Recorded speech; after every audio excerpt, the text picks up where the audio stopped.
Good to see you, Ed. First off, let's start with AJ. His Instagram message. Did it surprise you? It was quite bolshy. It was good to see that. I love it. I love it. I like to see it. I mean, AJ's always a guy that's kind of held his tongue. And I think now as he comes to, the back end of his career, he's almost like, why not? I want this fight. I want people to know that every time I get stopped in the street and people are asking me, when you're going to fight Tyson Fury, when it ain't me. We want the fight. We're ready to go. We're ready to talk about it. But obviously, look, this isn't a goading to Tyson Fury. It's just stating facts. Do you want to make the biggest fight in boxing? And people still say to me, Bridgie, oh, you always say it's the biggest fight in boxing. Tell me a bigger one. Tell me a bigger fight in boxing than Tyson Fury against Anthony Joshua. It doesn't exist. So I think both guys, having been out for so long, are going to want a comeback fight of some sort. We expect that to happen for Anthony around January or February time. I can't speak on behalf of Tyson Fury, but I think if he was to fight Joshua, he would want to run out first. So that's over to him. If he even fights again, I mean, but I think AJ right now, the good news is AJ is recovered, injury-free, and ready to start training camp, and has got the bit between his teeth to get back in big fights in the heavyweight division. And you saw that, via that post as well. It's quite unlike him, but he's fired up. He's obviously finished the session and goes, I want to get back in the ring. And we believe he's still got a lot to give. Do you think they're saying from Tyson Fury's side that, okay, he's lost those Usyk fights, that if he lost to Joshua, then that is legacy really damaged, isn't it? Does he think, oh, this is a bit of a risk? Yeah, I'm not really a kind of legacy damaged kind of guy. I mean, ultimately, you take the fights, and if you're good enough, you win. And if you're not, you don't. So I don't think you should worry about gambling on your legacy. The legacy comes through giving people great fights and fighting anybody. Like, the fact is we probably could have, well, we definitely could have, we maybe should have swerved Usyk. This is AJ, right? He was called as AJ's mandatory. Everyone said to me, everyone said to AJ, don't fight Usyk. He's pound for pound number one. He's unbeatable, blah, blah, blah, blah. I had the conversation with AJ. AJ went, I'm not going to vacate the belt. We want to get undisputed. I've got to beat this guy. Fought him, lost. Everyone said, don't rematch him. You're not going to beat him in a rematch. Rematched him. Just like they said, don't rematch Andy Ruiz as well, straight after getting stopped. But the value of legacy comes from fighting anybody. And that's why, another reason why AJ wants to fight Tyson Fury. I mean, personally, he wants to knock him out. But from a legacy perspective, the legacy is fighting everybody.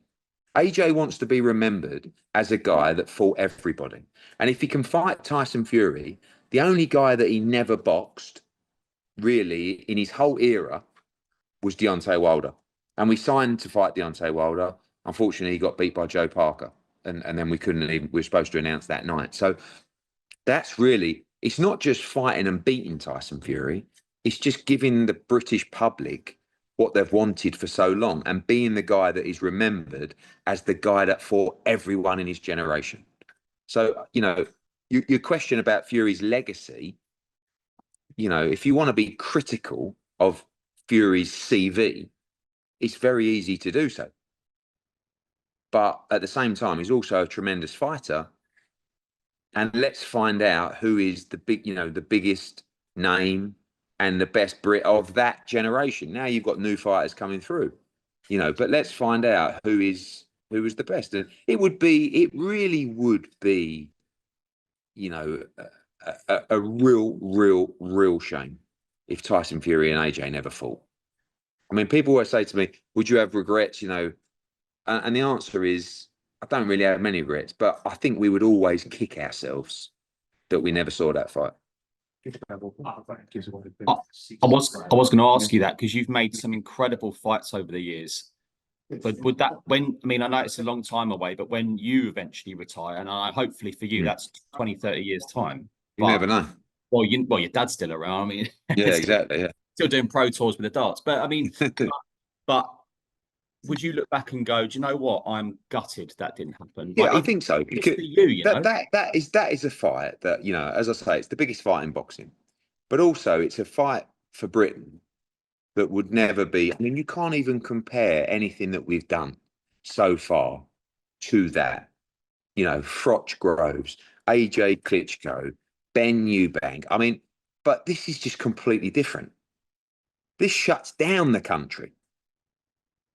And for me, I also think they're two very different, but just two great fighters, two great personalities, two completely different individuals. And yeah, for me, it's a must. Do you think Tyson's been a bit quiet lately?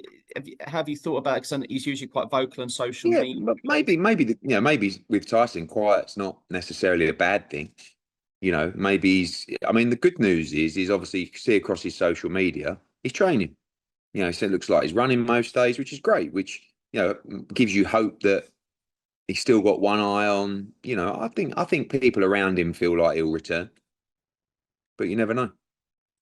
I was like getting your view on other fights. Fabio Wardley against Joe Parker, one you maybe keep an eye on, maybe for AJ. But how do you see that one? That's an intriguing one. Yeah, I think it's a huge jump up for Fabio Wardley, who, by the way, deserves a massive amount of credit. I mean, the guy's, we all know the story's a bit boring now about the white collar background and no amateur experience, but he has gone through the ranks. And people say he was lucky against Justice Finney. I don't think you can ever be lucky when you knock someone out, but he was getting well beaten and was, 4 minutes, 5 minutes away from, losing a lopsided decision. But he carries great power. He knocked out Fraser Clark in a round. This is a different kind of step up against a guy with massive experience and massive form. But Fabio has big cojones, and he will be live in all fights because he's not afraid to let his hands go. I do think, I like Fabio a lot, but I always try and be honest in a lot of these analysis. I do think it's a step too far for him, in the form that Joseph's in, but he's definitely live in the fight. And I've said that before, and he's come through. So it's a good fight. Sometimes I don't think this will happen for Joe, but when you've been, you've beaten Wilder, you've beaten Zhang, you've beaten Bakoli, and you're sitting there at a shot against Oleksandr Usyk, and then you have to fight Fabio Wardley, sometimes that can take the mojo away a little bit. Do you know what I mean? And it can affect the preparation. I don't think that'll happen with Joe. I think he's in great form. But, it'll be an explosive fight. I don't think it'll go the distance, that's for sure. Your mate Frank Warren, he's revealed that Daniel Dubois is injured, and he didn't want to take the Parker fight. What's your thoughts on that? Because obviously there was things about Dubois with a party before. There's just some things you hear sometimes. I think it's a bit soon. I think it's a bit quick, for Dubois. I mean, he's just got chinned by Usyk. New trainer, lot of a lot of changes to his management, a bit of controversy around the parties and stuff like that. I just think sometimes, I think right now, the Joseph Parker choice for Daniel Dubois would be the worst choice, because you see, if you can hang in there with Dubois, you will beat him. That's my opinion, right? And Joseph Parker is the worst possible fight style-wise for Dubois. He has a good chin. He can punch a little bit. He's fit. He's strong. He's got a good engine. All of those things are a nightmare for Daniel Dubois. And actually, when Dubois pulled out, 24 hours before the Parker fight previously, and then got the Usyk fight, maybe he would have lost to Parker that night, that weekend, So this next, again, none of my business, but the next step for Daniel Dubois, really important. Because if you get back-to-back defeats, sometimes everything can come crumbling down. So if I was Daniel Dubois, and Frank knows how to, guide his career, but I would be taking a little step down next. And I'll be going in there trying to get the knockout win, look great, new trainer, Tony Sims, and get on a little bit of a run. He's a young man. He's still very, very young in terms of, heavyweight prime. Before we move on to your guys, like I want to get you on Oleksandr Usyk. How much does he still want it? Because obviously it's about an injury, but he's very vocal in sort of dancing and having a bit of time off, which he fully Mm. deserves. How much do you think he wants it going forward? Because he's Well, I think been he's a true competitor. I mean, I don't think he'll ever not want it. I mean, this guy is a great example, great role model to any young fighter. Um, Father Time will get everybody at some point. It clearly hasn't got him yet, but I've said this before. I said this after the Dubois fight, and I got a bit of stick for it. And I don't want to get rid of him, but what a time to retire if you're Oleksandr Usyk. I mean, the guy has literally completed boxing. In the cruiserweight division, he went to everybody's backyard to defeat them as champion or to unify. Then he stepped up to heavyweight, beat Chisora, beat AJ twice, beat Dubois twice, beat Fury twice. He's the undisputed heavyweight world champion. What else is there to do?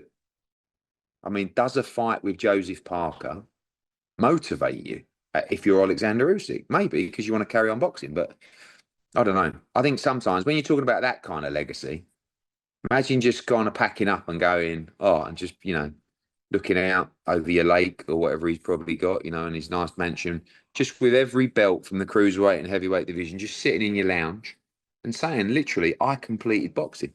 I was unbeatable. And, legacy really only comes after the fact. So we will look back on Oleksandr Usyk as a true great. And he is a true great. And I'm sure like it annoys you so much because he's not one of yours, but you can't not dislike him, can you? You can't dislike the guy. No, he's great, but you shouldn't dislike Oleksandr Usyk. You should respect him, you should honour him, and we should be thankful that we got someone like him because, like I said, he's a true role model to young fighters.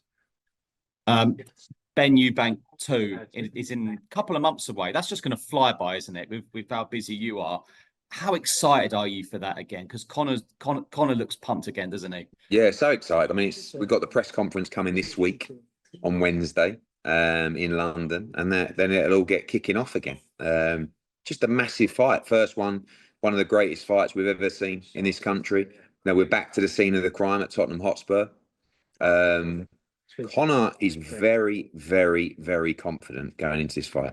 I mean, there was a few things, number one was the inactivity that he had going into that first fight.